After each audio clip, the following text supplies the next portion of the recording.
Hi friends, నేనండి PNR మీ అడిగిపెట్టను. చూడండి friends, మీకు ఒక తేలుకు అంటే మనకు శాలల్లో కానీ అడవులలో కానీ ఎక్కువగా మనకు సమస్య తేలు సమస్య.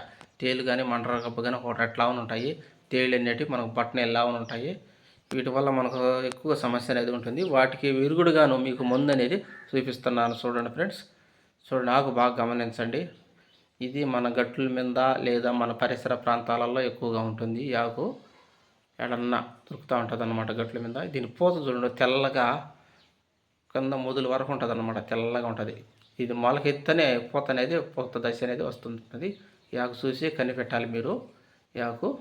ఈ ఆకును ఆకు పెరుక్కొని వచ్చేసి తర్వాత ఒక తెల్లబాయి 3 మిరియాల గింజలు వేసి బాగా దంచి తేలు గుట్టిన కాడ కరిపించాలి. కరిపించేసి అట్టే ఉంచితే రసం వచ్చేట్టుగా దంచాలన్నమాట. ఆ రసం అనేది తేలు గుట్టిన గాతం లేకపోయి మనకు వెంటనే తగ్గిపోతుంది. మనకి ఎటువంటి ప్రాబ్లం రాదు దీనివల్ల. కానీ మంట ఏదే మనం పొగ అయి పెడతాంటారు. పొగ కానీ పెడితే మనకు బొబ్బ పోతుంది. ఎందుకంటే మనం మిరియాల గింజలు తెల్లబాయ వేసినాం కదా, దానివల్ల మనకు మంట అనేది పుడుతుంది. మనం సెగ చూపిస్తే బొబ్బ పోతుంది. సెగ చూపించకూడదు, ఒత్తదే కట్టి పెట్టాలి. మీకు వెంటనే తగ్గిపోతుంది ఫ్రెండ్స్. ఓకే ఫ్రెండ్స్, ఈ వీడియో మీకు నచ్చినట్లయితే లైక్ చేయండి, సబ్స్క్రైబ్ చేసుకోవడం మాత్రం మర్చిపోద్దు. గంట సింబల్ నొక్కండి. ఓకే మరి, ఉంటామండి. బాయ్.